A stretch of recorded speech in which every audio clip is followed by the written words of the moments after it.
Hey guys, so some of you may be familiar with this old game that I was working on a while back and may continue working on sometime in the future. But for now, I just wanted to create a little tutorial series to teach you guys how to create this sort of setup for your own game. So let's get started. Okay, so in this first part of the tutorial series, we're just going to be setting up our character controller. So there will just be this little cube, and he's going to be able to jump around and detect collisions above and below him with raycasting like this. And then after we finish setting this guy up, probably at the end of part 2, then we are going to move on to the fun stuff, all the graphics and cool effects and whatnot. So yeah, let's get started with this. Okay, so starting off in a new project here, let's just set up a basic scene. So I'm going to change this color to a light gray just because I prefer it. And let's change this to an orthographic camera. So it's going to be two-dimensional with a size of 5. So now we can just add in a cube. And let's just put this at 0, 0, and 0. And for the time being, this is going to be our player. And if we just duplicate this, and we can call this the ground, and we'll just move this down and scale it out like this. Okay, let's also create a new folder, and we can call this materials, and just Command D to duplicate that, and this will be our scripts folder. So in the materials, let's just make two materials, one for the player and another for the ground, and we'll just give this a greenish color, and the player, we can make the player blue. Okay, and we just need a basic lighting setup and then we're done. So let's make a directional light, and we can give this a yellowish tint, just something like that. And we'll duplicate this and give this one a bluish tint, and just change this rotation a bit. So let's put this one like that, and let's just create an empty game object, and I'm just going to call this lighting,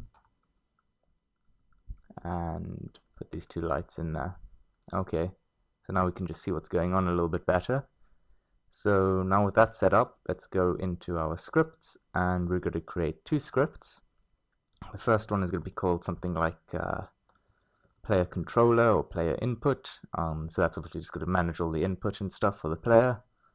And then the other one is going to be player physics. So this script will handle all the collisions. You can just go ahead and open this up. Okay, now in the player controller, we're just going to set up a couple of variables which are going to control the way the player handles. So just add in a comment there, player handling. And these will be things like speed and acceleration. Okay, we'll add in a couple more later, but that's it for now. And for the movement, we're also going to want to have a private float, which is going to be the player's current speed.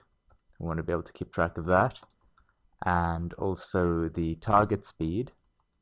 Okay, so we'll always be incrementing towards the target speed, and okay, that should be everything we need for the moment. Let's start setting this up. So in the update method, we're just going to say that the target speed is equal to input.getAccessRaw. And by the way, I just want to, because there's quite a lot to cover here, so I can't explain every single thing. If there's something that I don't explain, you can just select the thing that you don't understand and press Command and apostrophe, just like this, and it will open up the API, and it will tell you all about it and what it does. So that can be quite helpful. It's just over here, API reference. So Yeah. And this is going to be on the horizontal axis. And we're going to multiply this by the player's speed. And now we're going to want to increment the current speed of the player towards this target speed. Okay, so we're actually going to create our own method to do this. And I'm just going to copy it over from another file because it's quite a lot to type out. Just like this. And I'm going to go through and explain this quickly. So the method is called increment towards, and it's going to take in a float n, which is going to be your current speed, the target, which will be this variable over here, and the speed, which is actually that's a little bit misleading. Let me rather rename this to something like a, okay, for acceleration. So this is how fast it's going to be incrementing. So here basically what it's saying is if the current speed is already equal to the target, then we can just return the current speed because that's all good. Otherwise, we first want to see in which direction must the current speed be incremented to get to the target. So must it be in the negative or positive direction? That's what this mathf.sign is doing. And then we're incrementing the current speed by the acceleration times by the direction. And then we have this confusing statement, which is basically just saying, this is, whenever you see this question mark and then this colon, it's basically a shorthand if statement. So this is the if, well, this is the condition here. This question mark is inside of the if, and after the colon is the else. So we're returning if the direction is still the same. So in other words, the current speed hasn't passed the target once we incremented it, then return the current speed. Otherwise, if it has passed the target, so we've incremented too far, then just return the target. So that's what this is doing. So hopefully that makes sense. So now we can just say current speed is equal to increment towards, and now we're just going to pass everything that's needed into here, which is the current speed, the target speed, and acceleration. Okay, so we can say it's just equal to that, because as you can see, this is returning a floating point number, a float, so that's what these return statements are doing. So current speed is being equal to whatever's being returned here. So now, what we're going to do is we're going to make a vector 3. Actually, we're going to make a vector 2 because we don't need the z direction since it's 2D. So we have a private vector 2, and this is just going to be called amount to move. And let's actually give these some values. Let's say the speed is 8 and the acceleration is 12. Can mess around with those a bit. And now we're also going to want a reference to this player physics script. So we can say private player physics, and we can just call it player physics. And now in the start method, we're just going to set that equal to get component player physics. And now because this script is always going to be needing this other script, this player physics script, to work, we're just going to have a require component statement here, and we just need to say that it's of the type of player physics. And you'll see exactly what this does in a moment. Is if I go into Unity now and I go into our player and just drag in this player controller, because it requires this player physics, it added it automatically. And if I tried to remove this component, it would say it can't because the player controller script depends on it.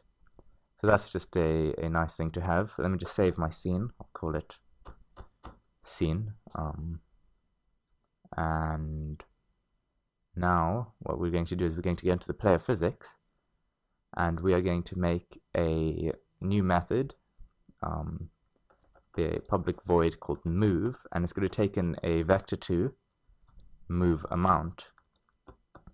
So basically what this method is going to do is it's going to take in the move amount with all the current speed and stuff that we pass in from this player controller, and it's going to constrain it to collisions and stuff. So we're going to worry about the collisions at a later stage.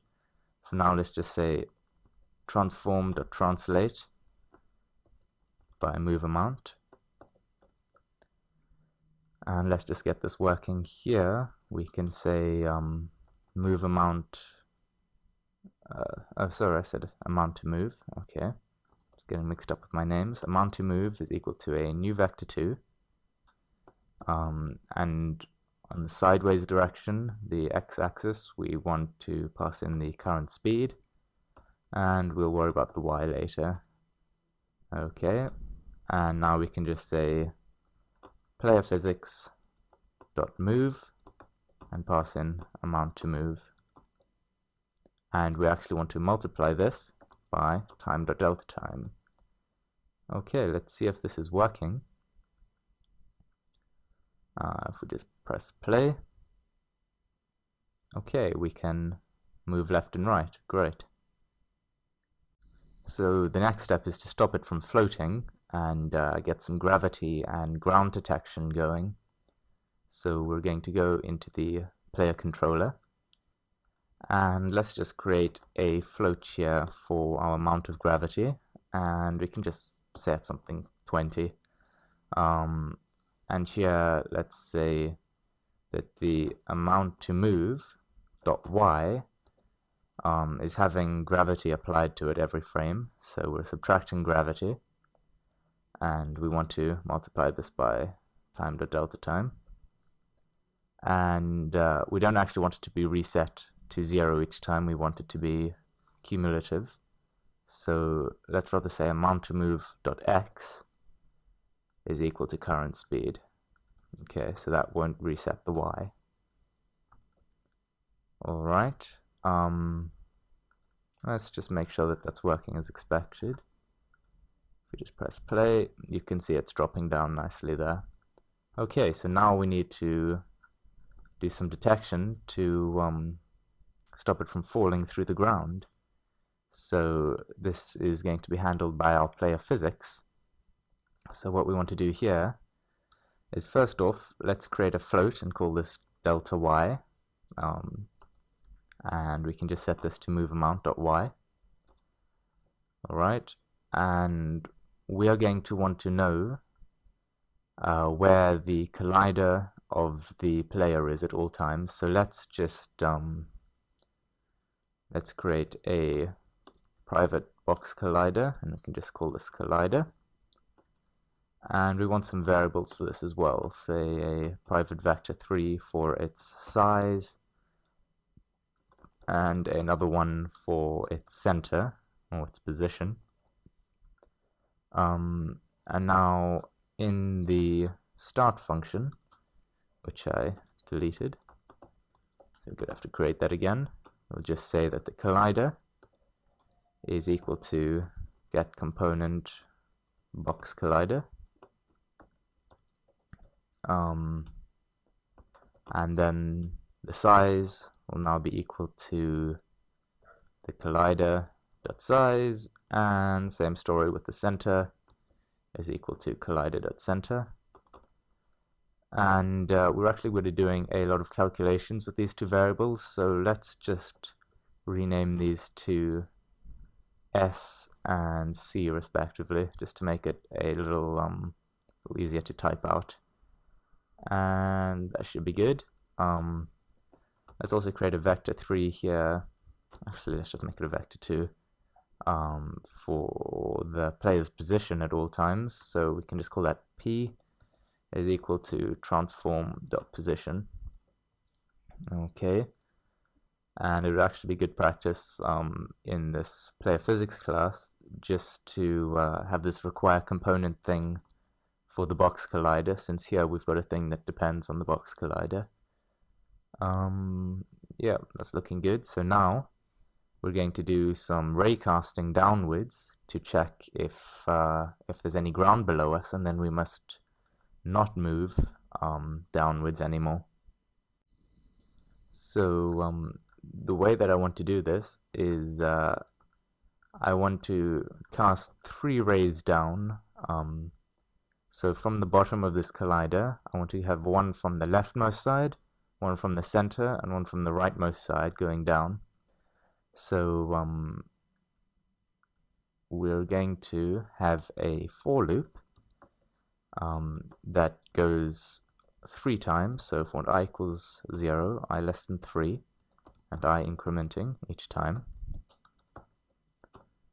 And in here we want to have 2 floats for a x and a y position of the raycast, and the x is going to it's going to look something like this. We're going to have, actually, let me just copy this all from the file that I've already set up, so I don't have to type it again. So let me just walk you through this. So we start at the player's current x position, and we add center.x. So in this case, center.x is 0, but say we wanted the collider slightly offset from the player for whatever reason. Say if the animation for rolling was slightly forwards, then we might want to offset this when the rolling animation occurs. So that's why that's happening. And we're minusing size.x over 2. Okay, so that's just going all the way to the leftmost side. And now on each iteration, we're adding onto it size.x over 2 multiplied by I. So that will take it from first I is equal to 0, so this won't do anything, so it'll be on the leftmost side, and then it'll be equal to 1, so we'll be adding half, so it'll be in the center, and then at the end we'll be multiplying by 2 and it'll be on the right. And then for y, these calculations, pretty simple, just putting it at the bottom of the collider. And here I'm multiplying by direction, so I'm going to have to put that in as well, because I just copied this from the other code. Direction is just equal to the sign of delta y, so this is going to double as both looking below the character and above the character. So that's why we want to know in which direction he's traveling, because obviously if it's traveling upwards, we don't need to check if he's going to crash into the ground. We just need to be looking above him. So now we're going to set our ray, which we haven't actually defined yet, so let's do that. We'll say ray, that's enough. Raycast hit, just set those up there. And here we'll say ray is equal to a new ray, and the origin is going to be a new vector 2, and we've just set up the origin, so x and y. And the direction is going to be vector 3 dot down, and we're going to multiply this by direction so that it will go up if the direction is negative. I believe that's how it's going to work. Actually, let's do it like this rather. Let's create a new vector 2, x, and for the y we'll just have direction. Okay, then I don't have to think about whether that's going to work or not. Alright, and now here we can say if physics.raycast, and we're going to pass out the ray, and we're going to say out hit, which hit is just going to bring back all the information about whichever collider the ray hit. And then we're also going to want a distance, which is just going to be delta y. And we'll set up a layer mask in a moment, so we'll just call this collision mask. Okay, and this actually has to be the absolute value of delta y, which just means it's always positive, because the direction is defined by this direction we've set up here, not by the length of the ray. So let's set up this collision mask. So we'll say public layer mask collision mask, and this way we can just define what we want the character to collide with and what not quite easily. Okay, and here we're going to want to get a distance. And again, let me just copy this in. This is the distance between the player's position and the ground. And now what we're going to do is we're going to set up another variable, and we can just call this skin, which seems like a bit of a weird name, but kind of makes sense. Call it 0.005. Value like that should be good. Basically what this is, this needs to be a float, and that's good. So we always want there to be a tiny bit of space between the ground and the player's collider. Otherwise, if it's sitting flush on the ground, then the raycast could potentially go through the ground, and it wouldn't even detect the ground at all. So we always need a tiny bit of space between it, so that it will actually pick it up. So I'm just going to copy a whole bunch of stuff here, just like that. So here we're saying if the